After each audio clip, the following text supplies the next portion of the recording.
Hi hello welcome to Swathi ముత్యాలు. ఇంకా స్టోరీలోకి వెళ్దాం. అదే నా రావుడి మగుడు మొదటి భాగం. ఇంకా స్టోరీలోకి వెళ్దాం. అది ఒక పెద్ద office. Mahesh business man, CEO.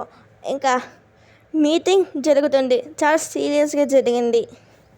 ఆ తర్వాత మీటింగ్ 1 గంటలో అయిపోయింది. ఆ తర్వాత కొంచెం వరకుంటే చూసుకొని ఇంటికి బయలుదేరాను. పెద్ద గార్డెన్, చుట్టూ పువ్వులు, స్విమ్మింగ్ పూల్ అన్నీ ఉన్నాయి.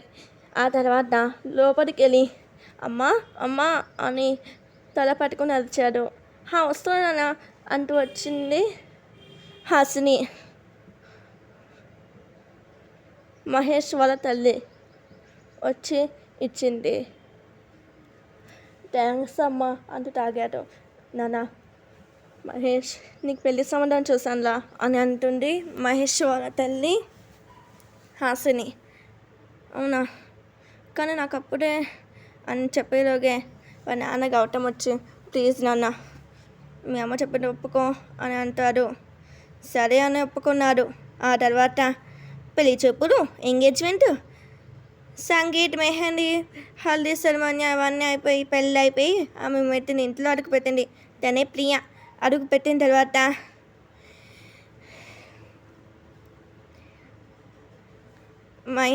మహేష్ గురించి ముందే చెప్పడంతో తను ప్రేమిస్తున్న విషయం కూడా దాచిపెట్టింది. ఆ తర్వాత కొన్ని రోజులకి మహేష్కి తెలిసిన విషయం ఏంటంటే మహేష్కి ఒక యాక్సిడెంట్ అయింది. కాలు ఫ్రాక్చర్ అయిన వల్ల ఆమెకి ఏదేంగా చేసుకుంది. అప్పుడు ప్రేమించడం మొదలు పెట్టాడు మహేష్. కానీ ప్రియ ప్రేమిస్తుందో లేదో తెలియదు. కానీ చెప్తే ఆమె ఏమంటుందో అని భయపడ్డాడు. ఆ తర్వాత మహేష్కి కొన్ని రోజులు తెలిసిన విషయం ఏంటంటే తను ప్రియ ప్రేమిస్తున్న విషయం తన ఫ్రెండ్ ద్వారా తెలుసుకున్నాడు. ఆనందించాడు. ఆ మాస్క్ వేసుకున్న అమ్మాయి ఎవరో కాదు, ప్రియ అని తెలిసి చాలా ఆనందించాడు. ఆ తర్వాత తనని అడిగాడు. వాళ్ళు కలిసిపోయారు. ఆ తర్వాత కార్తిక్ ఎన్నో పన్నాగా చేశాడు. ఆ తర్వాత కార్తిక్ తెలిసిన విషయం ఏంటంటే తన చెల్లెలు బ్రతికి ఉండి కోమాలో ఉంది అని. ఆ తర్వాత మహేష్ని హత్తుకుని ఏడ్చాడు. ఆ తర్వాత కార్తిక్ మహేష్ ఫ్రెండ్స్ అయ్యారు. ఆ తర్వాత తన చెల్లెని చూడడానికి వెళ్ళాడు. చూసిన తర్వాత సంతోషించాడు. నా చెల్లెలు బ్రతికే ఉంది అని ఆనందించాడు. ఒకరోజు మహేష్ కంప్యూటర్కి హ్యాక్ అయింది. అది తెలుసుకున్న ప్రియ వచ్చి సెర్చ్ చేసింది. ఆ తర్వాత అంతా హ్యాపీ అనుకున్న సమయంలో ఇంకొక శత్రు మొదలయ్యాడు. అతను ఎవరో మహేష్కి తెలియదు, కానీ అతనికి తెలుసు. ఆ తర్వాత ఎన్నో ప్రమాదాలు జరిగాయి. ఆ తర్వాత ఇంకేవేవో జరిగిపోతూ ఉన్నాయి. ఆ తర్వాత టెండర్ ఫైల్ ఇవ్వాలనుకుంటే కొంతమంది మనుషులు కొట్టాలనుకున్నా అతనే కొట్టి గెలిచి టెండర్ పెట్టి గెలిచాడు. ఆ తర్వాత అలా జరిగిపోతున్న సమయంలో మళ్ళీ పేను తుఫాన్లు వచ్చాయి. తన మదర్ ప్రాణం వేయడం, తను తిప్పి కొట్టడం, తన అత్తయ్య కూడా ప్రాణం వేయడం, తను కూడా తిప్పి కొట్టడం అంతా చేసేస్తుంది ప్రియ. ఇంకా మహేష్కి తన అత్తయ్య గురించి తెలుసు, కానీ తన భార్య మీద ఇంత కక్ష ఉండడం అతను సహించలేకపోతున్నాడు. అతను భార్య మాత్రమే కాదు, తన ఇష్ట సఖిని, తన ప్రియ సఖిని ఇలా ఎవరైనా ఏదైనా అంటూ ఉంటే అతను ఊరుకుంటాడా? చంపేయడు. అలాంటి తన అత్తయ్యని చంపకుండా ప్రాణం తిప్పి కొడుతూ ఉన్నాడు. అలా సాగిపోతున్న సమయంలో మరి ఇంకొక పెయిన్ తుఫాన్ వచ్చింది. అదే ప్రియకి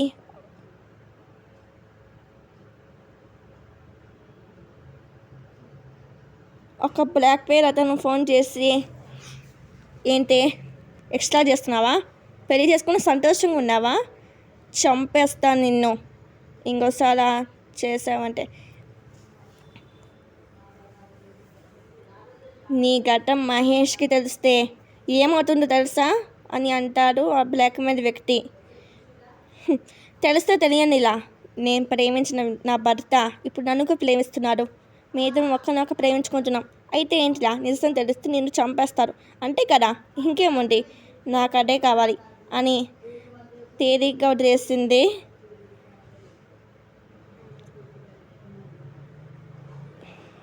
ప్రియా. సరే నీ ఇష్టం అని ఫోన్ పెట్టేసి ఆ ఫొటోస్ ఏవో మహేష్కి పంపించారు. అన్నోన్ నెంబర్ నుంచి ఫొటోస్ చూసి ఏంటబ్బా అని చూస్తే ఆ ఫొటోస్ చూసి పిడికిలు బిగించుకొని ప్రియా అని అరిచాడు. ప్రియా వచ్చి ఏంటి మహేష్ అని అంది. ఏంటివి ఇవి అని చూపించాడు. అది అని మొత్తం చెప్పింది.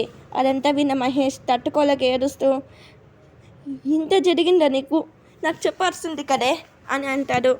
నేను ప్రేమించిన తర్వాత నేను అది ఎడిట్ చేశారు మహేష్. నేను ఇది అంత అనోన్యంగా లేదు కదా, కానీ అది పెళ్ళికి ముందు తెలుసు. కానీ వాళ్ళు అలా చేస్తారని రూమర్స్ సృష్టిస్తారని అనుకోలేదు. నీకు పంపించారు కాబట్టి సరిపోయింది. అది పబ్లిక్కి పంపిస్తే నా పని నాది సర్వనాశనం అయిపోయేది అని హత్తుకొని ఏడుస్తూ ఉంది. తల నిమురుతూ ఓదారుస్తూ ఉన్నాడు మహేష్. కార్తీక్ ఫోన్ చేసి విషయం చెప్పారు. కార్తీక్ ఏసీపీకి ఫోన్ చేసి అతను అరెస్ట్ చేయమని చెప్పాడు. అతను ఎవరో తెలుసుకుని ఆ తర్వాత తెలుసుకుని అరెస్ట్ చేయించాడు పోలీస్. ఆ తర్వాత అలా అలా అలా అలా హ్యాపీగా సాగుతూ మహేష్ ఘటన కూడా ప్రియాకి తెలిసింది. ఏంటంటే సుప్రియ ప్రేమిస్తుంది కానీ మహేష్ ఇంకా ప్రేమించలేదు. సుప్రియ బ్రతికే ఉండి కోమా నుంచి బయటికి వచ్చింది, డిశ్చార్జ్ కూడా అయింది అని. ఆ తర్వాత కార్తీక్ నేలి కలిసి సుప్రియతో మాట్లాడింది. నువ్వెవరో తెలియదు ప్రియా, నువ్వు మహేష్ని పెళ్లి చేసుకున్న అదృష్టవంతురాలివి. నా పేరు ప్రియా, నేను మహేష్ భార్యను. తను నన్ను బాగా చూసుకుంటున్నాడు. ఆయన అంటే నా ప్రాణం. నేను ఆయనని 5 ఏళ్ళ నుంచి ప్రేమిస్తున్నాను అని అంటుంది. నువ్వు 5 ఏళ్ళు అయ్యి ఉండొచ్చు, కానీ నేను 10 ఏళ్ళ నుంచి ప్రేమిస్తున్నాను. అతను నేను స్టడీస్ వచ్చినప్పుడు కమ్మైన స్టడీస్ చేసేటప్పుడు వచ్చేవాడు. నేను చూసి ప్రేమించేవాడిని, కానీ అన్నయ్యకి చెప్పలేదు. ఆ తర్వాత అలా అలా జరిగిపోయింది.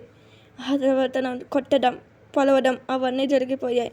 అప్పుడు మా అన్నయ్య పుట్టినరోజు ఎంతో సంతోషంగా వెళ్ళి విష్ చేసి హ్యాపీ బర్త్డే అన్నయ్య అంటూ హత్తుకొని అల్లెల్లి చేసే నేను ఇప్పుడు ఇలా వీల్చైర్లో ఉన్నాను అని బాధపడుతూ ఉంటుంది సుప్రియ. బాధపడకు సుప్రియ, నువ్వు ఏదో ఒక రోజు నడుస్తావు, అది నాకు నమ్మకం ఉంది అని అంటుంది ప్రియా. నేను అదే అనుకుంటున్నాను అని అంటుంది సుప్రియ. అలా మాట్లాడుకొని తర్వాత సుప్రియ, ప్రియా, కార్తీక్ అందరు ఫ్రెండ్స్ అయ్యారు. ఆ తర్వాత మహేష్ వాళ్ళ నాన్నకి ఒక ప్రాబ్లం వచ్చింది, హార్ట్ అటాక్ వచ్చింది. ఆ తర్వాత హాస్పిటల్ తీసుకెళ్తే ఆమె ఏడుస్తూ ఉంది హాసిని. డాక్టర్ వచ్చి హీఈస్ ఆల్ రైట్, కానీ కొంచెం షాకింగ్ విషయం ఏం చెప్పకండి అని అంటారు. సరే అని చెప్పకుండా ఉన్నారు. అంటే ఒక నిజం ఉంది, అది ఆ తర్వాత నేను నెక్స్ట్ ఎపిసోడ్లో చెప్తాను. ముందు కథకు వెళ్దాం. ఆ తర్వాత అలా జరిగిపోవడం, ఇంటికి రావడం అలా సాగిపోతూ ఉండగా వాళ్ళ అమ్మ నాన్నకి షష్టి పూర్తి చెయ్యాలి అని నిర్ణయించుకున్నారు. షష్టి పూర్తి కూడా జరిగిపోయింది. అలా హ్యాపీగా ఉన్నారు. ఆ తర్వాత ప్రియాకి ఇంకొక ప్రాబ్లం వచ్చింది. అదేమిటంటే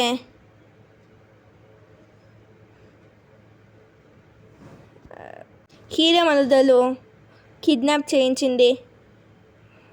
ఇంత గోల పెడుతున్నా కూడా పట్టించుకోవట్లేదు. ఆ తర్వాత మహేష్, కార్తీక్ వచ్చి ఫైట్ చేసి కాపాడి ఇంటికి తీసుకుని వచ్చి ఏమైంది అని అడిగితే నీ మనుదలు ఇంత చేస్తున్నా నేను అనుకోలేదు మహేష్ అని కోపంగా అంటుంది. జాన్వి అని అంటారు మహేష్ కోపంగా. జాన్వి భయంగా బావా అని అనింది. ఏంటే ఏం చేస్తున్నావు సార్ నువ్వు? ప్రియా అంటే నీకు అక్కడ సంబంధం, అలాంటి అక్కని నువ్వు ఇలా కిడ్నాప్ చేసి చంపాలనుకుంటావా? సిగ్గుండా నీకు అని కోపంగా అంటాడు మహేష్. బావా అటు నేను చెప్పేది విను, తను ఏం చేయాలనుకుంటా తెలుసా? ఏం చేయాలనుకోండి అని అంటాడు. బావా అది నేను ప్రేమిస్తుంది. తెలుసు. తెలుసా అని షాక్ అయింది జాన్వి. తెలుసు, తను ఎన్నాళ్ళ నుంచి ప్రేమిస్తుంది, నేను కూడా ప్రేమించిన, కానీ ఆ సీక్రెట్ లవర్ ఏమైనా నాకు తెలియదు అని ప్రేమగా చూస్తూ అన్నాడు. అవునా అని ఆ తర్వాత ఇంకేవేవో జరిగిపోయాయి. హీరో మరిద్దరు వాళ్ళ అమ్మ మారిపోయారు. అలా కొన్ని రోజులు హ్యాపీగా ఉన్నారు. ఆ తర్వాత అలా అలా అలా పేను తుఫాన్లు వస్తూనే ఉన్నాయి. వాళ్ళు ఎదుర్కొంటూనే ఉన్నారు. ఎదుర్కొంటూ వాళ్ళ పిన్ని బాబాయ్కి మంచిగా కాదు, ఆయన ఎదుర్కొంటూనే ఉన్నారు. ఆ తర్వాత ప్రమాదాలు జరుగుతూనే ఉన్నాయి, వాళ్ళు ఎదుర్కొంటూనే ఉన్నారు. చాలా జరిగాయి. ఆ తర్వాత ఇంకెన్నో ఏవేవో జరిగిపోయాయి. మనం ఇక్కడ ఉండకు, ఆస్ట్రేలియాకి వెళ్దాం అని అంటుంది ప్రియా. సరే అని వెళ్తారు వాళ్ళ ఫ్యామిలీతో కలిసి. అలా ఆ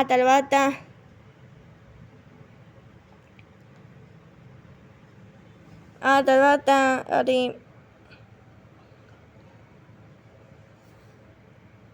ప్రియా ఒక్కసారి గుడిలో అర్చన చేయించుకొని కూర్చొని ఉండగా గురువు గారు కళ్ళు మూసుకుని పేను ప్రమాదం రాబోతుంది అని అంటే ప్రియా భయపడుతూ ఏంటి స్వామి అనేది? ప్రమాదమా అని భయంగా అంటుంది. అవునమ్మా, చాలా ప్రమాదాలు ఉన్నాయి. మహేష్కి చిక్కు ఉంది. ఆ చిక్కు తొలగిపోవాలంటే నువ్వు వ్రతం చేయాలి. వ్రతం చేసేటప్పుడు మహేష్ని పక్కనే ఉంచుకోవాలమ్మా అని అంటాడు పంతులు గారు. సరే పంతులు గారు అని వెళ్ళి మహేష్కి చెప్తుంది. అవునా అని వ్రతం ఎప్పుడు చేయడం పంతులు గారు అని అంటే వ్రతం లేపే చేయించబెట్టాలని అలా మంచిదని అనుకున్నారు. ఆ తర్వాత వ్రతం జరిగింది. మహేష్కి కొన్ని ప్రమాదాలు తొలగిపోయాయి, కానీ ఇంకా ప్రమాదాలు వస్తూనే ఉన్నాయి. అలా సాగిపోతూ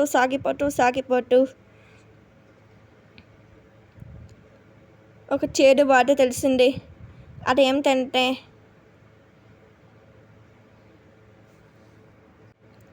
మహేష్ ఇంకొక బెస్ట్ ఫ్రెండ్ ఉన్నాడు, అతను సూసైడ్ చేసుకున్నాడని. అది తట్టుకోలేని మహేష్ వచ్చి ఏంట్లో ఇలా చేసావు అంటే అప్పుడు అవుట్ ఆఫ్ డేంజర్ అయ్యాడు.